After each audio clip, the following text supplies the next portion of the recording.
اے پروردگار، جو کتاب تو نے نازل فرمائی ہے ہم اس پر ایمان لے آئے اور تیرے پیغمبر کے متبع ہو چکے۔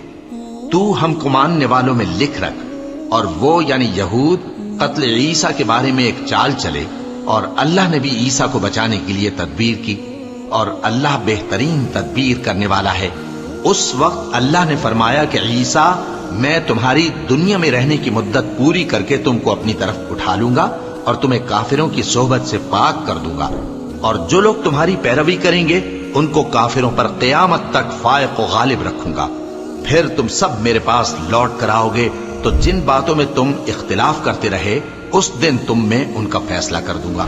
اب جو کافر ہوئے ان کو دنیا اور آخرت دونوں میں سخت عذاب دوں گا اور ان کا کوئی مددگار نہ ہوگا۔ اور جو لوگ ایمان لائے اور عمل نیک کرتے رہے ان کو اللہ پورا پورا صلہ دے گا، اور اللہ ظالموں کو دوست نہیں رکھتا۔ اے نبی، یہ ہم تم کو اللہ کی آیتیں اور حکمت بھری نصیحتیں پڑھ پڑھ کر سناتے ہیں۔ عیسیٰ کا حال اللہ کے نزدیک آدم کا سا ہے کہ اس نے پہلے مٹی سے ان کو بنایا، پھر فرمایا کہ باشعور انسان ہو جا، تو وہ ویسے ہی ہو گئے۔ یہ بات تمہارے پروردگار کی طرف سے حق ہے، تو تم ہرگز شک کرنے والوں میں نہ ہونا۔ پھر اگر یہ لوگ عیسیٰ کے بارے میں تم سے جھگڑا کریں اس کے بعد کہ تم کو حقیقت معلوم ہو ہی چکی ہے، تو ان سے کہنا کہ آؤ ہم اپنے بیٹوں اور بیٹیوں کو بلائیں، تم اپنے بیٹوں اور بیٹیوں کو بلاؤ، اور ہم خود بھی آئیں اور تم خود بھی آؤ، پھر دونوں فریق اللہ سے دعا و التجا کریں، اس طرح جھوٹوں پر اللہ کی لعنت بھیجیں۔ یہ تمام بیانات صحیح ہیں، اور اللہ کے سوا کوئی معبود نہیں، اور بے شک اللہ غالب ہے، صاحب حکمت ہے۔ بس اگر یہ لوگ پھر جائیں تو اللہ مفسدوں کو خوب جانتا ہے۔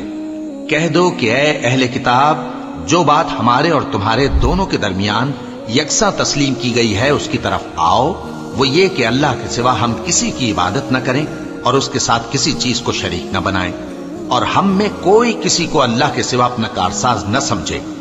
پھر اگر یہ لوگ اس بات کو نہ مانیں تو ان سے کہہ دو کہ تم گواہ رہو کہ ہم اللہ کے فرما بردار ہیں۔ اے اہل کتاب، تم ابراہیم کے بارے میں کیوں جھگڑتے ہو؟ حالانکہ تورات اور انجیل ان کے بعد اتری ہیں اور وہ پہلے ہو چکے، تو کیا تم عقل نہیں رکھتے؟ دیکھو، ایسی بات میں تو تم نے جھگڑا کیا ہی تھا جس کا تمہیں کچھ علم تھا بھی، مگر ایسی بات میں کیوں جھگڑتے ہو جس کا تم کو کچھ بھی علم نہیں؟ اور اللہ جانتا ہے اور تم نہیں جانتے۔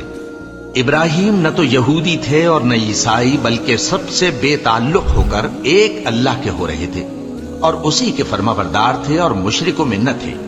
ابراہیم سے زیادہ قرب رکھنے والے تو وہ لوگ ہیں جو ان کی پیروی کرتے رہے، اور یہ پیغمبر آخر الزماں صلی اللہ علیہ وآلہ وسلم اور وہ لوگ جو ایمان لائے ہیں، اور اللہ مومنوں کا کارساز ہے۔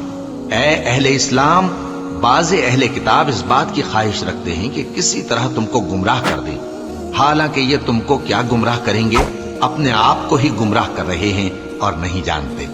اے اہل کتاب، تم اللہ کی آیتوں سے کیوں انکار کرتے ہو اور تم تورات کو مانتے تو ہو؟ اے اہل کتاب، تم سچ کو جھوٹ کے ساتھ خلط ملط کیوں کرتے ہو اور حق کو کیوں چھپاتے ہو جبکہ تم جانتے بھی ہو؟ اور اہل کتاب کا ایک گروہ اپنے آدمیوں سے کہتا ہے کہ جو کتاب مومنوں پر نازل ہوئی ہے اس پر دن کے شروع میں تو ایمان لے آیا کرو اور اس کے آخر میں انکار کر دیا کرو، تاکہ وہ اسلام سے برگشتہ ہو جائیں، اور اپنے دین کے پیروں کے سوا کسی اور کی بات کا یقین نہ کر لینا۔ اے پیغمبر، کہہ دو کہ ہدایت تو اللہ ہی کی ہدایت ہے۔ وہ یہ بھی کہتے ہیں، یہ بھی نہ ماننا کہ جو چیز تم کو ملی ہے ویسی کسی اور کو بھی مل سکتی ہے، ورنہ وہ تم پر تمہارے رب کے روبرو حجت قائم کر دیں گے۔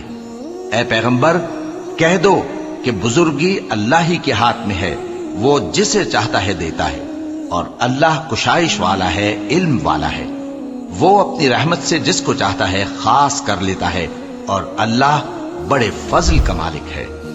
اور اہل کتاب میں سے کوئی تو ایسا ہے کہ اگر تم اس کے پاس دیناروں کا ڈھیر امانت رکھ دو تو تم کو فوراً واپس دے دے، اور کوئی اس طرح کا ہے کہ اگر اس کے پاس 1 دینار بھی امانت رکھو تو جب تک اس کے سر پر ہر وقت کھڑے نہ رہو تمہیں دے ہی نہیں۔ یہ اس لیے کہ وہ کہتے ہیں کہ امیوں کے بارے میں ہم سے مواخذہ نہیں ہوگا۔ یہ اللہ پر محض جھوٹ بولتے ہیں اور اس بات کو جانتے بھی ہیں۔ ہاں، کیوں نہیں، جو شخص اپنے اقرار کو پورا کرے اور پرہیزگار بنا رہے تو اللہ بھی پرہیزگاروں کو دوست رکھتا ہے۔ جو لوگ اللہ کے اقراروں اور اپنی قسموں کو بیچ ڈالتے ہیں اور ان کے عوض تھوڑی سی قیمت حاصل کرتے ہیں، ان کا آخرت میں کچھ حصہ نہیں۔ ان سے اللہ نہ تو کلام کرے گا اور نہ قیامت کے روز ان کی طرف دیکھے گا، اور نہ ان کو پاک کرے گا، اور ان کو دکھ دینے والا عذاب ہوگا۔